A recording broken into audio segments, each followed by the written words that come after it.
À la vidéo. Mais c'est vrai. Heureusement, vous dites c'est moi qui suis en forme aujourd'hui. C'est peut-être pas mal non plus, Romain. Il y en avait un qui était dans sa salle de bain et l'autre, le lit n'était pas fait. Donc franchement, faites gaffe, quoi. On voit tout à la télé. Vous envoyez vos messages à levideorépondeur@gmail.com. Allez, on va ouvrir cette émission en parlant de Laetitia Hallyday, le décryptage d'une communication qui est bien rodée, qui est bien réglée. La première étape, c'était aux 20h de TF1. C'était vendredi. Pour en parler avec nous, Pascal Louvrier, bonjour. Bonjour. Merci d'être avec nous. Vous avez écrit Johnny que j'aime aux éditions Praxis. Maître Nicolas Robot, bonjour. Bonjour. Merci d'être avec nous, avocat sur les droits d'auteur. Et puis Florian Sinlicki, bonjour. Vous êtes spécialiste en stratégie de communication, fondateur de la Frenchcom. Et c'est le côté communication qui va nous intéresser dans votre regard. D'abord, je voudrais qu'on fasse un petit tour de table pour savoir globalement, sans rentrer dans les détails, si elle était bonne ou pas en termes de communication, en termes de message. Laetitia, Pascal Louvrier. Moi, je trouve qu'elle a été effectivement excellente. Parce qu'il y avait énormément d'émotions. Beaucoup. C'était pas facile pour elle pour maîtriser cette grande émotion. Je trouve que même sur RTL, elle a été encore meilleure, mais je pense que les questions étaient peut-être plus profondes et ça lui a permis de rappeler un certain nombre d'éléments parce que pour elle, c'est un peu une thérapie. Elle a entendu beaucoup de choses qui ont été dites et puis elle avait décidé de se taire, à tort ou à raison, elle avait décidé de se taire. Et là, elle a remis les pendules à l'heure, elle a parlé de ce qui s'était vraiment passé depuis 2016, quand elle a appris que Johnny avait un cancer du poumon de type 4. Alors, on va rentrer dans les détails, voilà. Mais globalement, elle a été bonne. Pour moi, elle a été excellente. Nicolas. Je suis un peu moins ému, mais elle a fait le job. Après, j'ai pas appris grand-chose en tant que regard d'avocat sur toute l'affaire.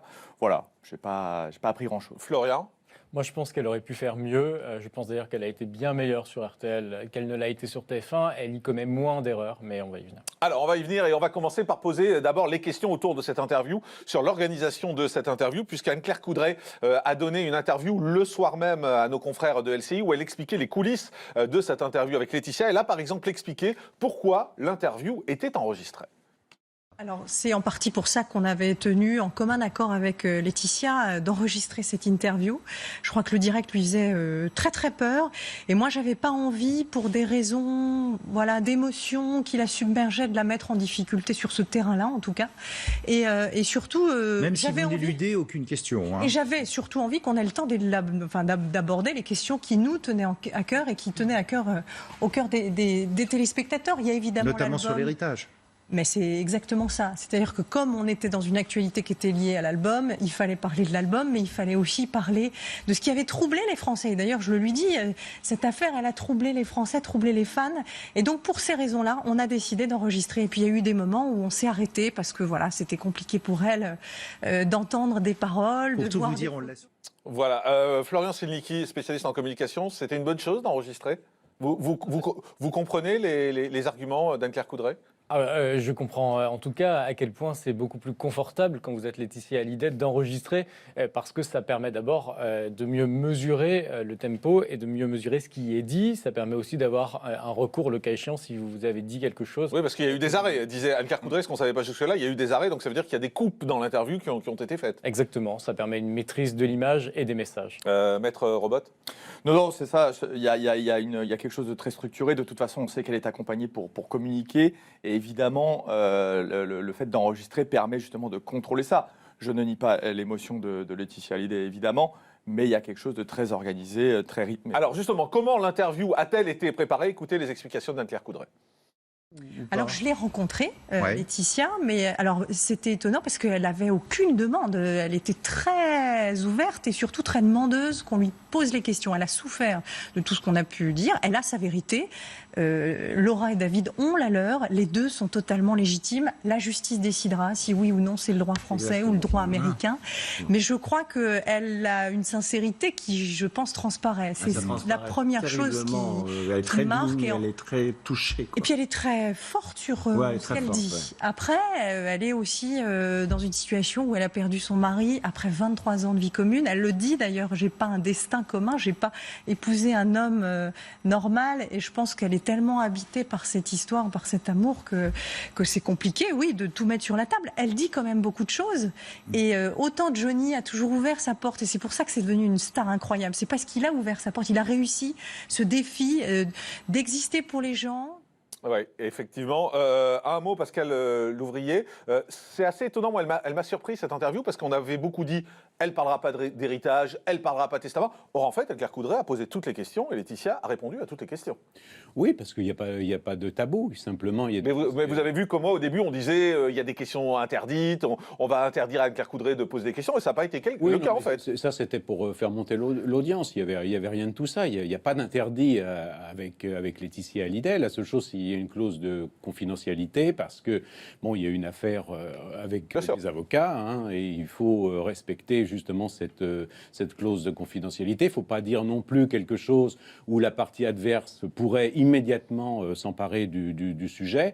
Et puis, il y a quand même une chose qui est importante, c'est que Laetitia, elle est venue pour présenter l'album posthume de son mari.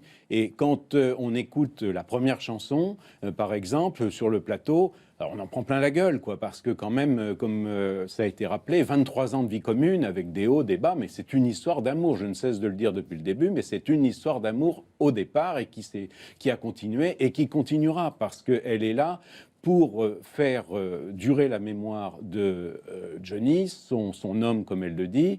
Il y a les deux petites aussi qui en ont pris plein la figure sur les réseaux sociaux parce qu'elles sont en âge de lire tout ce qui a été dit sur la famille, sur elle, avec des propos racistes honteux, dégueulasses. Donc, si vous voulez, il y a un moment donné, elle avait besoin, Laetitia, de s'exprimer. Et je trouve que Marc-Olivier Fogiel, sur RTL, a été peut-être plus pertinent, plus fin. En même temps, ils sont amis, donc c'est peut-être plus simple aussi de poser les questions. Oui, quoi. mais voilà. Elle savait plus qu'elle ne serait pas dérangée par les questions de Marc-Olivier Fogiel, puisqu'ils sont amis, ils s'étaient vus avant pour en parler. Il n'y avait pas d'animosité. Non. Mais il y a eu, je pense, quelque chose, un fil, effectivement, qui a permis à Laetitia de s'exprimer avec plus de chaleur sur le sujet. Et elle a parlé de tout, Laetitia, on l'a dit, hein, sur TF1 par exemple, elle a parlé du cancer, de cette bataille, parce qu'elle a mené plusieurs batailles finalement avec Johnny contre le cancer. C'est pas sa seule bataille, puisqu'elle a expliqué que Johnny avait eu 3 cancers en tout et pour tout. Il avait besoin de toucher le fond, il avait besoin de descendre très bas pour se relever. Il a dit on ne peut se construire que dans la douleur, on ne peut avancer que quand on a connu la peur. Et puis il y a eu l'adoption de Jade, de Joy. Et à travers cette adoption, il a guéri ses propres blessures. Est-ce que dans les derniers jours, est-ce qu'il pensait encore pouvoir gagner cette bataille, ou est-ce qu'il parlait de la mort avec vous? Moi, j'ai jamais cru qu'on allait perdre cette guerre, lui non plus. Qu'est-ce que vous lui disiez même un genou à terre, ne pas lâcher. Ne pas lâcher. C'était pas son premier cancer, c'est son 3e cancer. Et il les a surmontés avec tellement de courage, d'humilité et de pudeur. Florian Sélicky, spécialiste en communication, vous la trouvez comment Laetitia, sincère là quand même? Évidemment sincère. L'émotion, c'est efficace pour diffuser ce propos, mais ici c'était une opération déminage. Elle est revenue sur tous les aspects qui avaient suscité des polémiques. C'est le cas du titre du CD, etc. À chaque fois, elle a essayé de surmonter les a priori et de casser la perception qui a été celle du public. Elle a tenté de démontrer qu'elle était une belle-mère pas indigne, pas celle qu'on a décrite jusque-là, qu'elle n'était pas une veuve noire, mais je crois aussi qu'elle a un côté paupier pyromane. Elle a quand même, à chaque fois qu'elle dit quelque chose, tendance à ne pas mesurer qu'elle se crée un nouvel ennemi. Pas besoin, à mon sens, en termes de communication de crise ici, d'aller hystériser toutes les anciennes conquêtes de Johnny Hallyday, comme elle l'a fait par ses propos qui sont maladroits. Elle va toujours un peu trop loin, et je trouve que ça la dessert à chaque fois. Maître Robot, est-ce que quand vous l'écoutez, vous vous dites, finalement, elle se place aussi dans le combat judiciaire en montrant qu'elle était à côté de lui dans les moments difficiles, qu'elle l'a aidé à remonter? Est-ce que c'est calculé? Alors, calculé, ça ne veut pas dire que c'est pas sincère. Hein. Non, bien sûr. Est-ce que le fait de le dire, c'est calculé? Évidemment. Il ne faut pas dire des choses qui peuvent desservir, mais tant qu'on peut dire des choses qui peuvent servir sans que ce soit trop apparent, parce qu'en effet, on aurait à ce moment-là une tribune ouverte. Et bon, je ne suis pas sûr que ça la servirait, justement. Évidemment, il y a des choses qui sont sincères, qui sont sa vérité. Donc évidemment, voilà, elle va dire des choses qui en effet vont radoublir son image, la radoucir par rapport à ce qu'on a pu entendre pour créer un équilibre en fait dans les forces. Avec ces questions autour de Laura et David qui ont été posées par Anne-Claire Coudray lors du 20h de TF1, regardez. On dit que vous les aviez écartés, qu'ils n'avaient pas pu dire adieu à leur père. Non, ça m'a fait beaucoup de mal qu'ils disent ça. La réalité est complètement différente. Leur père avait terriblement peur de voir la mort en face. C'était qu'il n'assumait pas du tout. Pour lui, il n'allait pas mourir. Et moi, j'ai beaucoup souffert quand il a décidé qu'il ne voulait plus voir personne. J'ai beaucoup souffert de ça. C'est lui qui vous a demandé. J'ai essayé de comprendre. C'était sa raison, c'était sa volonté. J'ai respecté. Mais non, ils n'ont pas été empêchés de voir leur père. Et leur souffrance était bien réelle à tous les deux. Voilà, alors ça c'est intéressant, Pascal Louvrier, biographe de Johnny avec ce livre « Johnny, que je t'aime ». C'est intéressant parce qu'elle continue en fait sur la même ligne qu'elle tient depuis le début. C'est pas elle qui a empêché Laura et David de voir leur père, c'est lui-même, c'est Johnny en personne qui a décidé de ne pas les recevoir dans sa chambre parce qu'il est en souffrance et il ne voulait pas se montrer malade. Oui, parce que c'est la vérité. Donc, mais vous savez qu'il y a plusieurs versions. Après, moi, je ne sais pas quelle est la vérité, mais en tout cas, ce qui est clair, c'est qu'il y a plusieurs versions autour de ça. Voilà. Johnny Hallyday ne voulait pas qu'on le voie tel qu'il était, c'est-à-dire extrêmement diminué, ayant perdu plus de 15 kilos, étant dans une chaise roulante. Voilà, il ne voulait pas. Après, on peut critiquer, on peut dire ce que l'on veut, mais elle n'a fait qu'appliquer les ordres, en quelque sorte, de Johnny Hallyday. Non, toute la question est toujours de savoir est-ce que ce sont vraiment ses consignes à lui ou est-ce que c'est elle qui l'a poussé à faire ça. Voilà, la question est là, parce que si c'est ses consignes à lui, c'est respectable et c'est son choix. Maintenant, si c'est elle qui l'a imposé, comme le dit en tout cas le clan d'en face, c'est différent. Mais c'est ses consignes à lui, parce qu'on lui imposait rien du tout, de même que le testament, c'est lui qui l'a rédigé en 2014, on pourrait y revenir, on peut comprendre pourquoi il l'a fait en 2014. Donc, dans la chanson « J'en parlerai au diable », il dit « J'assumerai mes choix ». Donc, tout ça est construit de façon tout à fait cohérente. Il y a une cohérence. Et Laetitia ne fait qu'appliquer ce que Johnny Hallyday voulait par-dessus tout. Voilà, c'est tout. Et elle en a pris plein la figure parce que on ne pouvait pas attaquer le taulier, il était mort, et puis on ne pouvait pas attaquer sa mémoire parce qu'on n'attaque pas Johnny Hallyday. Et puis il y a quand même des amis qui sont là derrière, qui sont là depuis 20 ans, 30 ans, qui commencent à parler, notamment Pierre Billon, qui l'a accompagné jusqu'à la fin, qui a fait le dernier road trip de 2016, qui fait partie du clip de la chanson « J'en parlerai au diable ». Bon, Johnny a été d'un courage exemplaire sur 2016 sur le road trip parce qu'il a terminé, il n'en pouvait plus, il était complètement asphyxié, il était presque moribond, il faut le dire, et c'est Laetitia qui l'a récupéré et qui a dit « mais attends, il faut aller faire des examens ». Et c'est là où ils se sont rendus compte qu'il avait un cancer de type 4. Vous imaginez la claque en pleine gueule qu'elle a prise, et elle n'a pas pu le soir dans sa chambre dire que Johnny était maintenant dans une situation extrêmement critique. Voilà, c'est les médecins qui l'ont dit le lendemain. Tout ça, elle l'a vécu. Et je ne veux pas remonter à 2009 parce que là aussi, elle a joué un rôle extrêmement important. C'est la femme de sa vie, de la dernière partie de sa vie. Et c'est elle qui gérera une partie ou tout, ça je ne sais pas, je ne suis pas là pour le dire, mais sa carrière, en tout cas le dernier album, c'est elle qui l'a géré du début jusqu'à la fin. Et c'est elle qui en fait la promotion, effectivement. Elle est venue en France pour ça. On va parler maintenant de l'héritage, forcément, parce que ça a été abordé vendredi soir. Et là, clairement, Laetitia Hallyday, et votre regard à tous les trois est intéressant, Laetitia Hallyday se pose en victime, puisqu'elle dit on aurait pu faire simple, on aurait pu se mettre autour d'une table et parler. Ils ne l'ont pas voulu, il étant Laura et David. Écoutez. En fait, c'est vraiment une histoire qui aurait pu rester en famille, dans la dignité et la pudeur. Ça a été tellement violent pour moi, pour Jade et pour Joy. De ne pas avoir eu un seul coup de fil, d'être assignés, Jade, Joy et moi,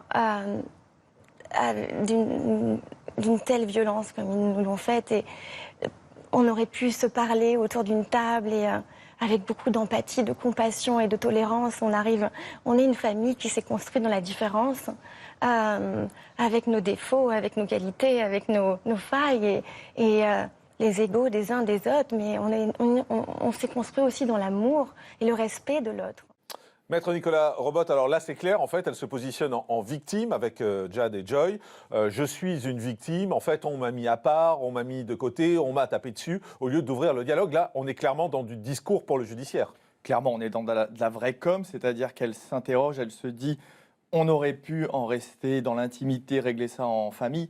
Comment, sur un héritage d'un monument français, là où il y a un souci de famille recomposée, et on sait que les rapports ont été difficiles, enfin je veux dire, voilà, on n'est pas la peine d'attendre le décès de Johnny Hallyday pour le savoir, c'est des rapports difficiles, donc oui, ça ne peut pas rester en famille parce qu'il va y avoir un procès, parce qu'il va y avoir une procédure judiciaire, donc ça va se savoir, c'est public, c'est Johnny Hallyday, donc on ne peut pas tout d'un coup s'interroger en disant oh, on aurait pu rester en famille, ça ne pouvait pas rester en famille, c'est-à-dire à partir du moment où Laetitia Hallyday, et c'est son choix, choisit en effet de garder la parole de son homme, de son mari, sur son testament, et qu'elle refuse les demandes de Laura et David, forcément, ça allait exploser. Et ça allait dans la presse. Il n'y avait pas d'autre choix. Ouais. Florian Selnicki, en termes de com, là, comment vous jugez ce qui est dit et ce qui est fait par Laetitia, qui se met en victime? Enfin, clairement, le positionnement est très clair.